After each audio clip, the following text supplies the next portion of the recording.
Hello, my little goblins. We're back at it again, and this time we're playing Infernoids. Isn't that fun? Don't you like grass is greener and throwing cards in the graveyard and special summoning a million times?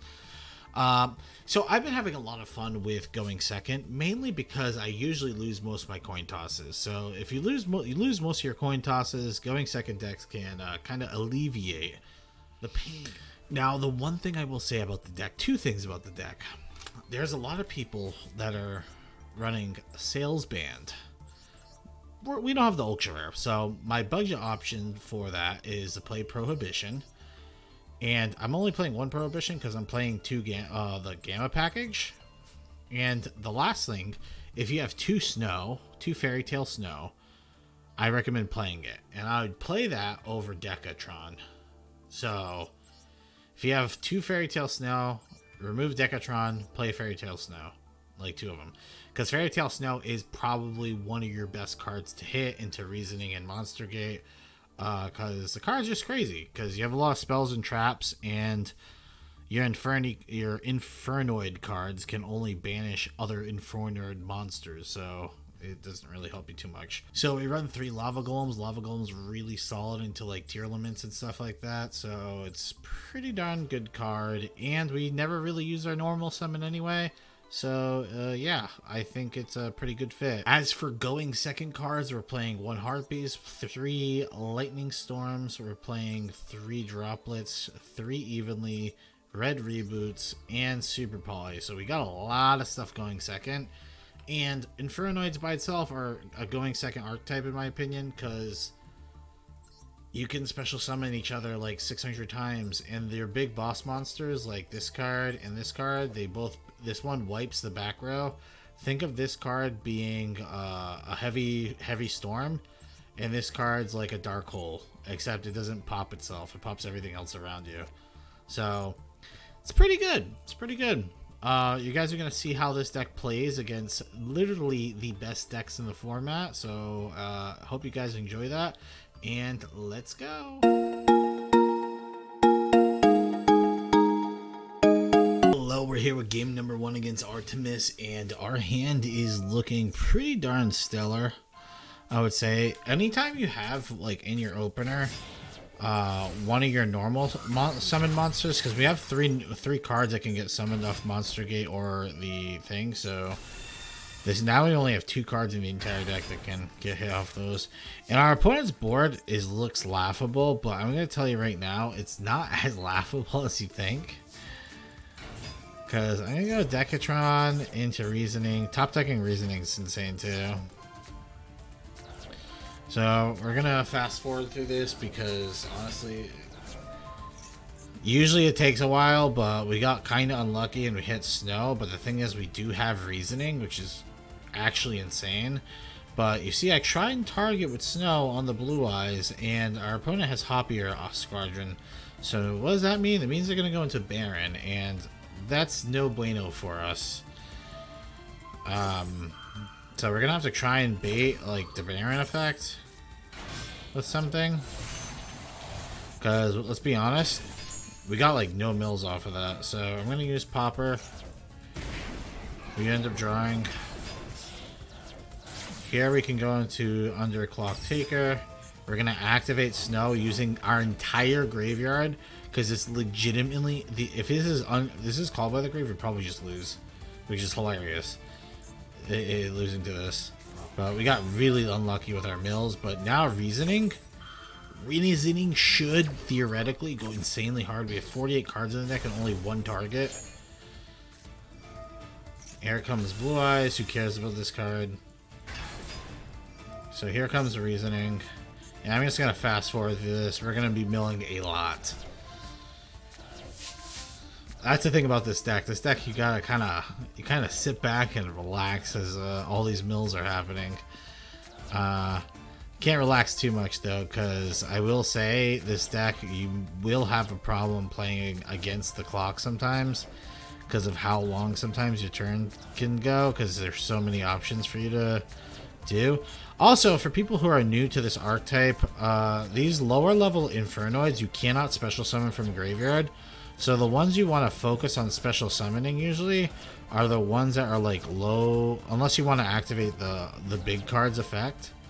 But as you can see, let's see if we hit one here at level 7. The level 7 and level 8 ones, mainly the level 7 ones, you want to special summon, because if you read this, while the total levels of all effect monsters are 8 or lower, you cannot you can't special summon other Infernoids if you have more than 8 or higher on the effects. So see how we have 2 cards left in the deck? Our opponent is going to go the ultimate Creature of Destruction, which would have been tilting. This would have been rough, but we have Underworld Goddess for a reason. So now we go Underworld Goddess. Thank you. That's going to be a GG. We're just going to call by the Blue Eyes Jet, because might as well. And now it's just GG, because we were just bring back Snow. We're going to link climb into Access Code, pop his entire board, and kill him. It's pretty much how this deck goes. I mean, a lot of times you're climbing into Access Code, and you're killing them, or you're killing them with like 2 to 3 Infernoid monsters with a thing. But like I said, it's kind of hard to get to get like that many Infernoids out to kill them with just Infernoids. You usually don't do that. It's because of that second stipulation. And for people who play Infernoids, okay, you know, I'm just explaining to people who don't. So, attack, he's dead, GG. Get annihilated. Hello, we're here with game number 2 against Dookie Ookie. Honestly, I want to take a Dookie after seeing the board he makes. You're about to see some of a very disgusting tier limit board. And this is some of the things you kind of have to deal with sometimes. We have Lava Golem, which is good, but he is going to make Dweller, which turns off our Snow. So for us to actually have any remote chance of winning, I have to go crazy and hit every fucking Infernoid card in my deck and have it sent to the graveyard. So this guy's like just absolutely, like, he had the nuts. Like, this is like the best possible hand he could have possibly had. So there goes Grapha. There's Sprite Elf. He also milled this. So his end board is going to look like this. So he has both Shufflers in Graveyard too, by the way. So he gets Baron de Fleur, Grapha, Rukelios, Dweller, and Sprite Elf. Definitely not AIDS. Okay, there's Lava Golem. Gonna activate Maxi. By the way, he has 12 cards in the deck. If your opponent activates Maxi, and you have Reasoning Monster Gate in hand, I mean, there's a high chance you're probably gonna go for the OTK here by discard. He does have Shufflers though, which is a little spooky, but you just have to see how he uses them. He's going to shuffle my card back. I'm going to activate Poppers. And my opponent, for some forsaken reason, I did this just to look at the top card of my deck, right? Because I was like, well, I just lose. Like, if Reasoning can't resolve, I just lose, right? Technically, I can bring this card back in Monster Gate, which is not too bad. And yes, these cards can summon through Dweller because they're inherent summons. But yeah, other than that, this is looking very, very rough for me. But he used Baron on this, so now this game's easy. We actually can win here. So now we're gonna Reasoning. Let's see how much the first Reasoning does. And remember, we still have Monster Gate, so it's not the end of the world for us. And also remember, for you to use Reasoning or Monster Gate, you do need a monster that can be summoned from the deck. So just keep in mind, if you don't, it's not going to work. You won't be able to use it. Alrighty, so that's probably enough cards, but we're going to keep going. It's actually not enough cards, because remember, Snow doesn't work. But we do hit Snow, so I'm going to use Snow to flip down Kaleidoheart. He uses Big Welcome. If you're wondering, this is a tech some people use, which is a little weird to me, but and he can use with Kaleidoheart, he can use Big Welcome as another bounce. So he gets rid of my fairy. Okay, cool. He summons his snow. So he summons snow in reaction to Onoku, whatever, this card. And this card, I will say, is not a hard once per turn, so I can keep activating this effect if he builds another board. But we don't care because he has 6 cards in the deck. I'm just going to try and deck him out. I'm not really looking to, like, OTK him at this point. Which I could. Don't get me wrong. But I like doing things in style. So I will say this. If my opponent used his cards correctly instead of using it like a monkey, I probably would have played differently. But after he uses Keldo here, but then he uses his other card to put my cards back, and I'm like, well, he's only gonna have 11 cards in the deck. I'm like, I'm pretty sure we can go through this. Like, he literally has 8 cards in the deck, like 7 cards. Like, I'm not worried about this. Okay, we're just going through the motions here. I'm literally just summoning as many cards as possible. Monster Gate. Like, he's if he uses cards better, I guarantee I would have lost this. Like, him shotgunning the Draxapelia negate too is like really stupid, right? Like, it's actually just dumb. Also,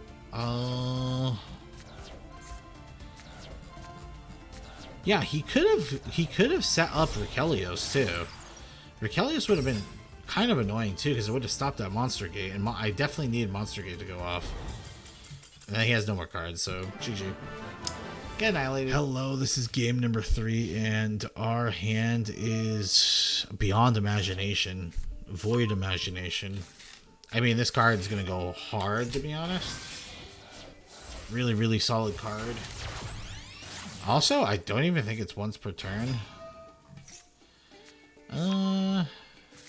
Yeah, this is not even a once per turn effect. It's kind of ridiculous, right? Like, that's kind of nuts. The reason why you don't play, like, you don't really play more than one of the fusions is because you typically rarely get one in your hand because you're playing a 60 card deck, but this goes kind of hard here. But my opponent's just going to be doing, you know, he's going to be doing lame ass Dragon Link stuff. Look at this. Look at all my Dragon Link plays. Neato. There's Tracer. Grabs there's Diligurious I can't pronounce that. It comes back. Boom. Boom. There's Borderlands. And he's gonna be able to set up Boral Savage. So you're gonna see a very bizarre play here, right? So very bizarre play. We know he has the Baldrake, right? He activates Max C, and I go for the call by, and I swear to, I thought he would use Savage Dragon, but he's like, nah, I'm gonna save this ability, save it for something better, which does make sense. Does make sense. It's his only Omni negate. He doesn't want to deal with that. So, but then I activate Lightning Storm, and he doesn't even bother negating it. He's like, oh well, Borland doesn't die. Who cares? I'm like, okay, well, now I'm gonna activate Imagination. And this is the most bizarre one at all. So I go into Tierra, right? And he activates Regained, right? For some reason, he does not activate Boral and Dragon. I have no idea. Maybe it's because he's seen that he gets to send cards to the graveyard too. But, like, this benefits me 10 times more than it benefits him. So this is what you get to send with the fusion. So now we've got to send Kit Kalios, which mills 5, Garua, which draws 1, and then Elder Entity Natis, which pops the Regained, right? So it's kind of a gnarly milling, and then we mill like 3 cards on top, so it's like we did a Merly effect. So our opponent's gonna activate Magma Hut. Who cares? Like, literally, I don't even think anyone cares about this. We draw into Reasoning because we're gods at the game.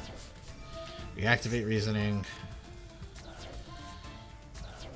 and like it's already like ridiculously over. But the reasoning, well, the reasoning helps a lot because the only way we can out this Borderlands really is from on Underworld Goddess.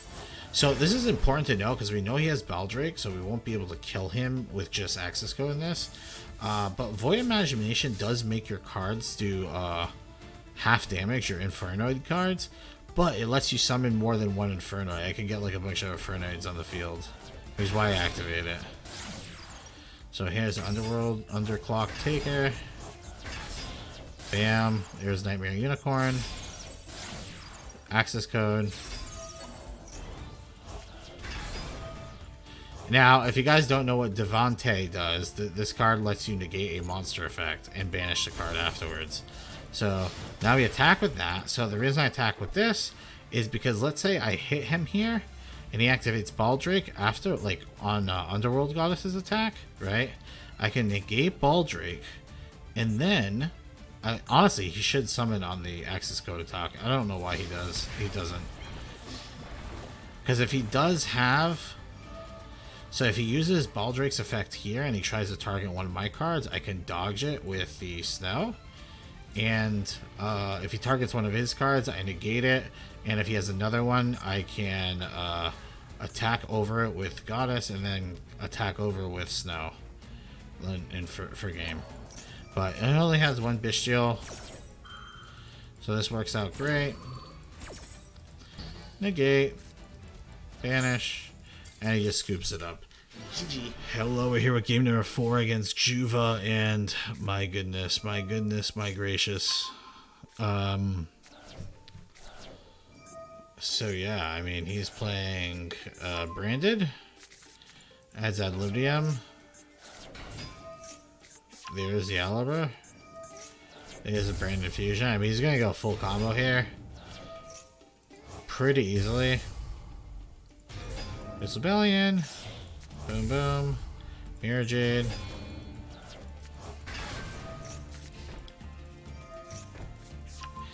Okay, so I fuck up horribly here. So the only thing I did good is obviously Evenly Match. Evenly Match went hard here, obviously. Where did I fuck up? So, my opponent has Branded Red, right? There's two options. There's really no options, but like realistically, my opponent will probably never activate Branded Red now and step unless I activate Call By. So I end up activating Void. I shouldn't even have activated Void Imagination because now I gave him information what deck I'm playing. The droplet set's fine, but I should have set Call By too. The reason I didn't set it is because in case he wanted to activate this end step, but it's just such a dumb play that I don't think I just really stupid. But now I just have to hope Droplet solos, which I think it'll do pretty good here, to be honest. But he activates Branded High Spirits, sends Grangulia. There's Albion, boom. There's Branded Fusion. There's Rebellion. Now, you don't want to activate Droplet to Rebellion. I mean, you could. You'd have to discard one of your spells, so he can't react to it. But if you don't send a spell, pretend I sent this Infernoid card, it would make it so he can just chain the Branded in red and he like Guardian Chimeras and a bunch of other shit, and he still gets his fusion off because he dodges it. So we wait until he does his play. There's a Branded in red. It's fine. We have the droplet. So there's Chimera. He goes into Mirror Jade. I thought this was bizarre going into Mirror Jade because I guess it's not. I thought he had Mirror Jade in the deck, but I think he might have sent it back with one of his cards or something. But this is where we droplet. We're going to droplet both cards on the field. And he's going to get some follow-up. There is this. If he was smart, he probably should have just grabbed another Branded in red. But he does make Drax Tapelia here, which is pretty good. It's actually really annoying against me, so I guess this was a good decision for him. because I have the Void Imagination. This card's I'm gonna let it go into the fusion again here. Horrible top deck. Here comes Terra. Now you would think I need this Monster Gate. I don't actually need I don't need this card for Monster Gate because I just sent 6 Infernoids to the graveyard. So he's gonna banish. He's gonna get rid of Tierra. Then I summon my big boss, which pops everything on the field, which he's going to drag Stapelia. Okay, cool. I Monster Gate, and then I teach him a lesson in self-respect. I already knew he didn't have Ash because we know Cartesia is in his hand, so... I mean, like, if you mill enough cards, especially if you hit Snow, the game's kind of GG. So... Because you just have so many special summons. The only time this is not GG is if Snow is, like, on the top, like, 2 cards. Or one of my cards is on the top, like, 2 or, 5 cards or something. Then it's just not enough and we just lose. But, nope, we milled 30 cards, like 20-something cards. Here comes this. We're just going to keep bringing this back. He goes into... He definitely overshot this Quartus. Like, he didn't wait long enough for it, because now I just do that, and bye-bye.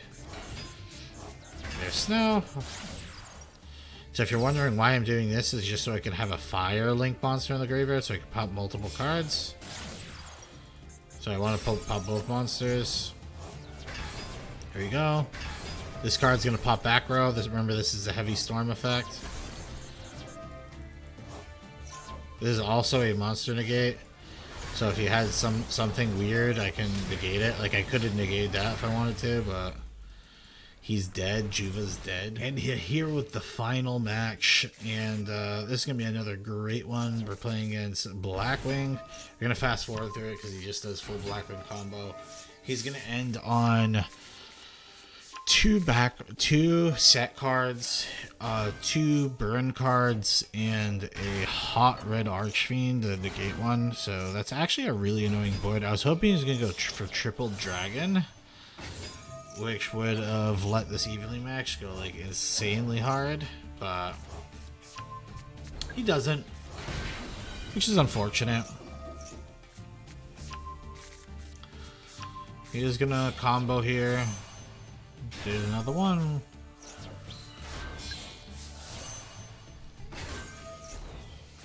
Okay, cool. There's a hot red.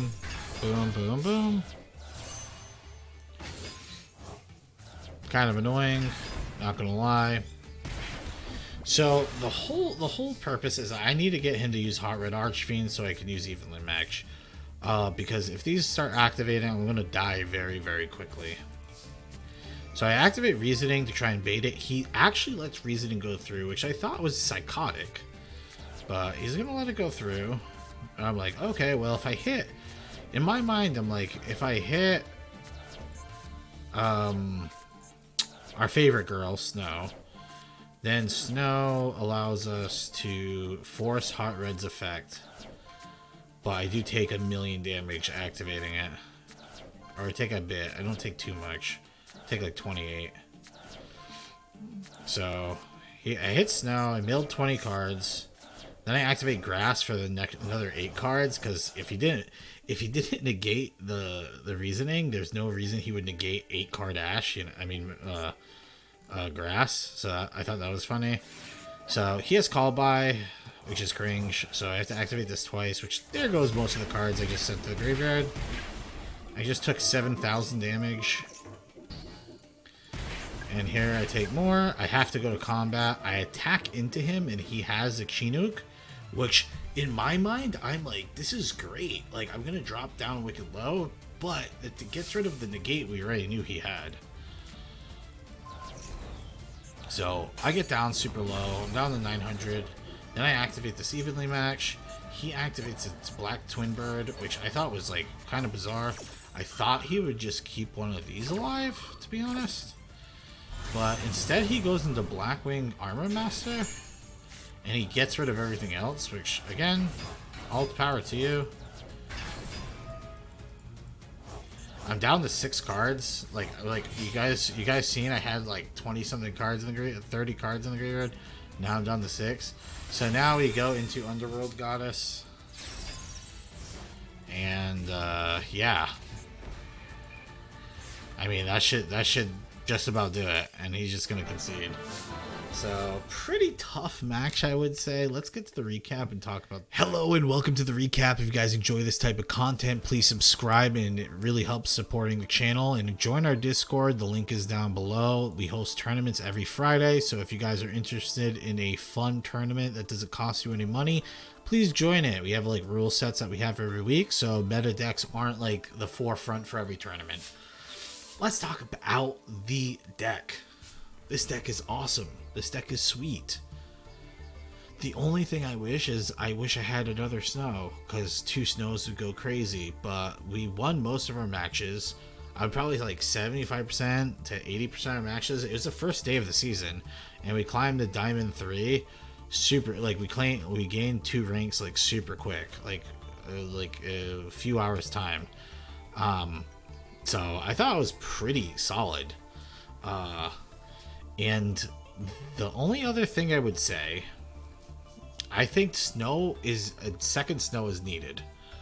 But 1 snow is it functioned fine with 1 snow. I kind of like the gammas. The gammas actually performed pretty well because you're playing like these cards, Reasoning, Monster Gate, Grass. Like these are cards that are all gonna ash, and then like once you gamma them, they concede very quickly. And it doesn't seem like that big of a deal, but when you gamma 2, you also just get a free rank 2, which doesn't seem that useful, but it's actually like very nice. We didn't get to do any underclock taker plays, mainly because sometimes I wasn't thinking about it. But the whole purpose of Underclock Taker is you want to make this card is made to make an opponent's monster go down really low attack points, and then you go into Ecomax and you just like with Lava Golem and stuff, and you OTK them with Crusader Ecomax. It like makes it super easy for an OTK. So we didn't really get to do any of that on camera, but to be completely honest, you guys seen the footage, like it was very hard to get the games that I got, even though the games I did get were pretty damn good in my opinion, because a lot of people just concede immediately to like me resolving Reasoning or like if I reason and I mill 40 cards, you're probably just gonna quit the game. Especially if you don't really have much going for you. Like if you have like 1 or 2 negates, like you're just gonna get decimated at that point. Because this deck is like really good at breaking boards, because none of these cards are once per turn. I have no idea why not, but it's super funny how you can just keep summoning. Like I summon Onoku, I pop your whole board. You negate it? Okay. I summon Onoku, I pop your whole board. Oh, you can't negate it? Okay, thanks. I just dark hold the board. Yeah, it's super nice. This card definitely, like I like giving you guys like things that you need to craft if you want to play this deck, and I think there's not a single card that you shouldn't craft. Like I said, the only other one I would say is if you can get 2 snow, I think that's better, but I think this entire extra deck is good. Like Hida, questionable maybe, but it does grab Ash, which lets you link climb without using resources, which is nice. But Prohibition, if you guys are wondering that, that's like just for Ash. You literally just use this to call Ash 90% of the time. So, because Ash messes up the deck. We lose hard to Ash, which is why we try and have a good amount of hate cards for Ash. There are people who run Salesband. So Salesband, you call Ash and it's a good card versus Ash. But it's too expensive for my blood. So if you don't want to run the Gamma package because you hate Gamma, just make sure you run 3 Prohibition then for Ash, or Salesband if you have Salesband already. On a scale of 1 to 10, I'm gonna actually rate this deck. I'm not even kidding, like an 8, 8.5, because I think it's like low-key insanely good in the current meta. Well, it's just low-key insanely good because like I will say it loses to like D-Shifter. Like D-Shifter is an auto loss. Like if you activate Reasoning and your opponent D-Shifters, you probably just lose the game. So if like those cards come back, like if D Shifter, like more people are playing D Shifter, more people playing these other cards that like banish like the Macrocosmos and stuff, this deck definitely gets a lot weaker. But in a meta where not many people are playing those cards, this deck goes hard because the banishing cards obviously screw you over. But if they're not playing that, you're gonna have a great time. And like I said, you're going second, so nobody like you're prepared for going for breaking boards anyway, right? You run Harpies, 3 Lightning Storm, 3 evenly, so you're playing against Macrocosmos, you do have some type of out. On a tier scaling, I'm going to say this deck is at least a rogue tier deck. Definitely wouldn't be like the tier 3 or spot or anything like that, but it's rogue tier, it's a good rogue tier deck. Like, you're actually going to win a lot of games. Definitely hit Master 1 with it, so if that's your goal, definitely can do that. The deck does look very expensive, but a lot of these cards are cards you probably have on your account anyway. The main cards I had to craft for this deck, which was the double Unukos and Tierra. That's all I had to craft for this deck. I had every other card. So I hope you guys enjoyed the video. Let me know down in the comments what you guys want to see next, and I will get to it. Sometimes it takes a little while to get to it, but I eventually get to it. I know there's some people who have been asking for like Dragon Maid Bestial. I see you. It's just sometimes it takes a little while to get to those deck profiles, but I think in the next 2 weeks we'll probably get to it. But yeah, let me know down in the comments what you want to see next. All right, goodbye.